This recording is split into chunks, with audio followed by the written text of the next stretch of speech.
everybody. Mish Daniel here again with some lovely snippets on how to move forward. And again, we have our guest, Rob De Villiers. Morning, Rob. How are you doing? Good, and you? Thanks for having me again. Lovely having you back. Thank you very much for joining me yet again on these little snippets, and really love the fact that you're adding tremendous value. Lovely ideas coming through. My pleasure. I want to speak with you today about something that I hear a lot in the real estate market, and that is about, especially in commercial. A lot of people say, "Oh, you know, my husband doesn't want to do commercial because he's not accustomed to it," or my parents don't think it's a good idea that I invest in property.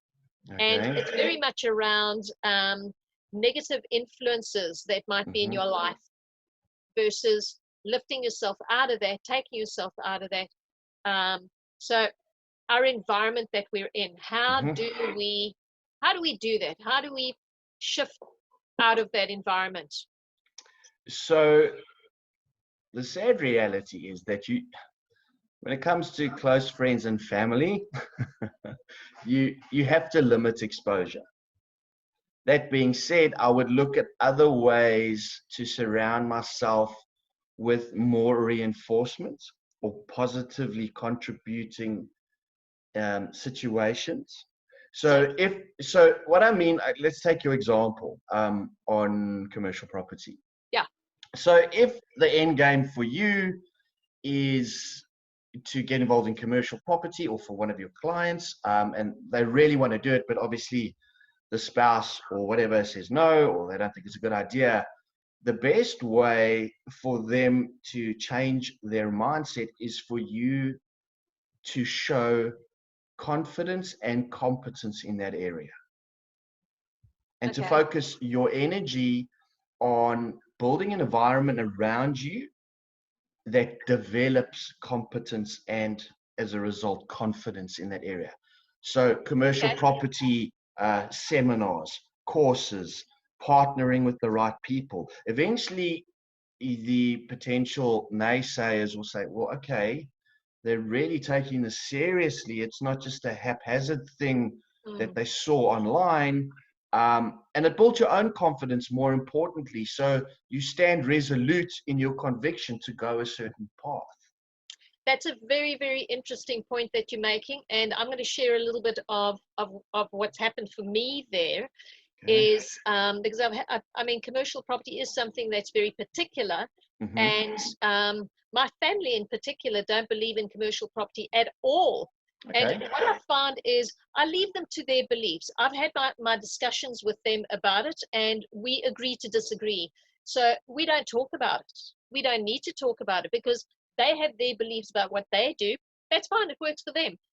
When I'm in their company or their environment, we speak about everything else but what I believe and the route that I'm going. Okay. Happy days. So yeah, I mean, that's a great way of dealing with to agree to disagree. So what you're effectively doing is you're not changing your environment in the sense that you're not seeing family members, but you're changing the context of the environment. Okay. So it doesn't become a negative hindrance to you, because as we all know from being kids, environment sometimes is greater than will. In fact, most times it is. So we talk about a thing called peer pressure. We all grew up and our parents said to us, why are you hanging around those kids? They're no good, they're naughty, because they understand the concept of environment is greater than will. The difficulty being is when we become adults and we don't have our parents telling us not to hang around the naughty people, we forget to do it as adults. Yeah. We forget that basic principle. So So in this instance, exactly what you've said there is getting involved with the right people and knowing when to have that conversation. So I never talk about what I do, and I know that if I do talk about what I do, and if I try and push my point, it's going to become argumentative, and 100%. I don't want to do that. Okay. 100%. So I leave that, and what I do is I have very healthy conversations with people that have the same interests. Perfect. And that's what grows my mindset and it's what grows my values around doing what I'm doing. 100%. So you're fostering a growth environment Yes. for yourself. Yes, I'm choosing my conversations. Okay, Basically. fantastic. Okay. And I think the only caveat I would add to that is when we talk about environment, a lot of people think extrinsic, my environment being the rooms I stand in or the people I talk to.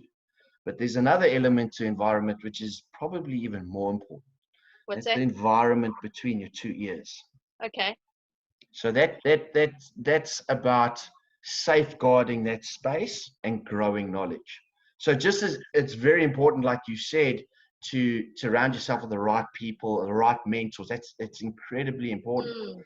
But also choose what goes into your mind, what you read, what you listen to, what Right. TV programs you watch, because it all contributes to your inner environment. So that's the only other element I would comment on Okay. with regards to environment.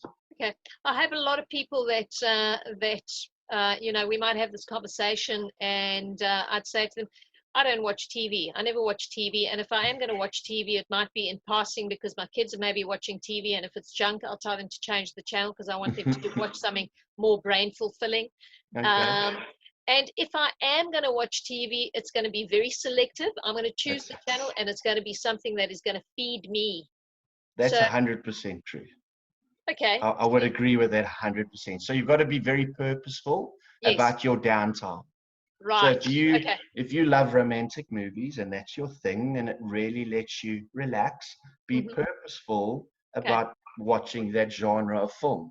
All right. Don't go through all the channels and spend an hour trying to find something. So that's a brilliant concept. That I fully agree with that concept. Okay, so it's not a matter about browbeating ourselves about we can't do what we want to do. We can't go on to, you know. We're all human after all.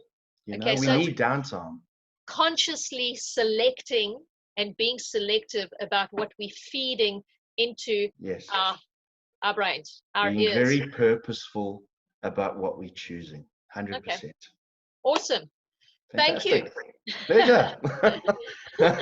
I hope this is really adding value, because I think these are great little hints and tips to just help people get move ahead.